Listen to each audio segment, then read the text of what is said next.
We are live. This is day 4 of our 6 days of breaking the people pleasing pattern. And the therapeutic insight I would like to give you today is that people pleasers are not born, they are conditioned. That's right. People pleasers are not born, they are conditioned. What do I mean by this?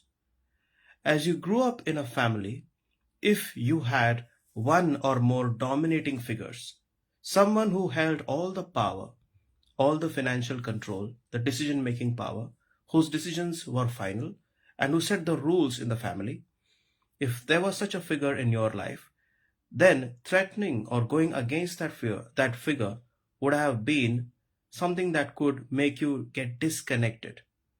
Now, for a child growing up in a household, connection is most important. And a child will sacrifice anything for the sake of being connected. We also call it as attachment.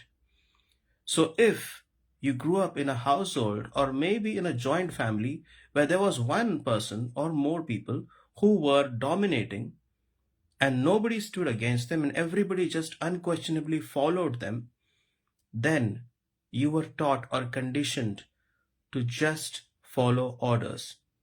If you don't, if you are not compliant, then you don't belong.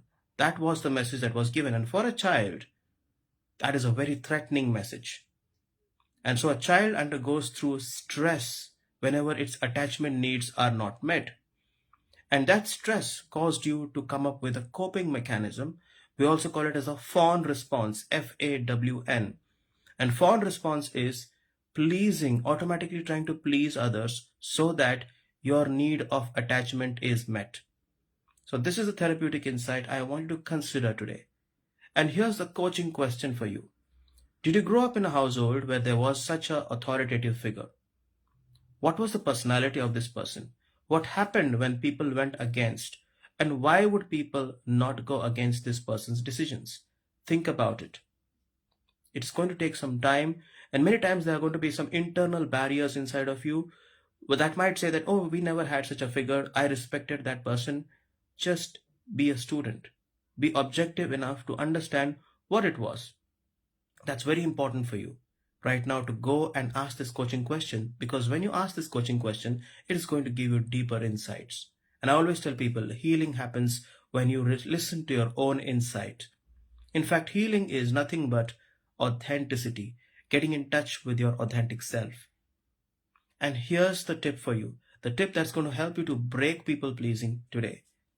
Make a list of 7 to 10 things which you usually say yes to, but you really don't want to say yes to. Make a list of 7 to 10 things that you usually say yes to, but you don't want to say yes to. So make a list of those things. And every day decide and commit that you are going to take up one thing out of that list where you are going to say no to it. And you can be polite in your no. You can say, oh, that must really be fun, but that's not for me. And I'd like to pass it on for something else. Or maybe I would like to do something else with you. So make a list of 10 things and choose one thing every day to say no to. This is how you'll start breaking this pattern and start living your own life. Thank you for being with me. And don't forget, we have a Healathon coming on April 6th and 7th at 5 p.m. in the evening. Make sure you fill up the link. There's a link down here. There's a registration link. It's an invite to our WhatsApp group, our official WhatsApp group. Go ahead and join that official WhatsApp group and be part of this Healathon, where I'm going to give you deep insights and a healing experience from people-pleasing pattern. This is Ajay Almeida, the Boundary Coach. Thank you for being here. See you tomorrow.